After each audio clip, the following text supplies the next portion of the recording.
মানে আইএসএফ এর জয় হবে। হ্যাঁ, আইএসএফ এর জয় হবে কতটা আশাবাদী? 100%, 100%, 100। যদি মানুষকে মানে স্বাধীনতা দেয় ভোট দেওয়ার, হ্যাঁ, তাহলে 100% নওশাদ সিদ্দিকী উঠবে। তো সোশ্যাল ঠিকভাবে ভোট দেওয়া যায় ইনশাআল্লাহ নওশাদ সিদ্দিকী জিতে যাবেন।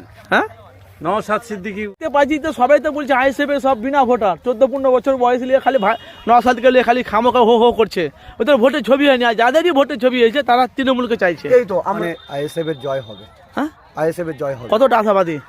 100%, 100%, 100। যদি মানুষকে মানে স্বাধীনতা দেয় ভোট দেওয়ার, হ্যাঁ, তাহলে 100% নওশাদ সিদ্দিকী উঠবে। তো সোশ্যাল আর যদি মিডিয়া মানুষকে যদি মানে যে হিসেবে এতদিন আসছে ভোট নিয়ে, মানুষ যদি জোর করে ভোট নিয়ে নেয়, এতে কি হয়?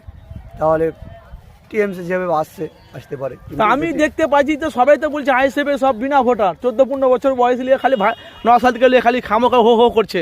ওদের ভোটের ছবি হয়নি, আর যাদেরই ভোটের ছবি হয়েছে তারা তৃণমূলকে চাইছে। এই তো আমরা দেখুন, আমাদের দেখুন, এটা বিরোধীদের কথা, এদের শাসকের কথা, তাদের কোনো পয়েন্ট খুঁজে পাচ্ছে না। তারা কোনো পয়েন্ট খুঁজে পাচ্ছে না যে কোন কথা তারা বলবে। হ্যাঁ, সেই জন্য তাদের একটা পয়েন্ট বার করতে হবে, তাদের চালাতে হবে এটা নিয়ে, ওই জন্য তারা চালাচ্ছে। কিন্তু কিছু লোক বলছে ওদের ভোটের ছবি চেক করো, ওদের ভোটার হয়নি, ওদের লিস্টই নেই সরকারের খাতা, আধার কার্ডে প্যান কার্ডে ভোটের ছবি লিস্ট নেই। আমাদের তো আছে, আমরা বললে তো আর মোবাইল ফটো দেখে দেবো, আমাদের তো আছে। তাদেরকে কিছু বলবে যারা এসব কথা বলেছে?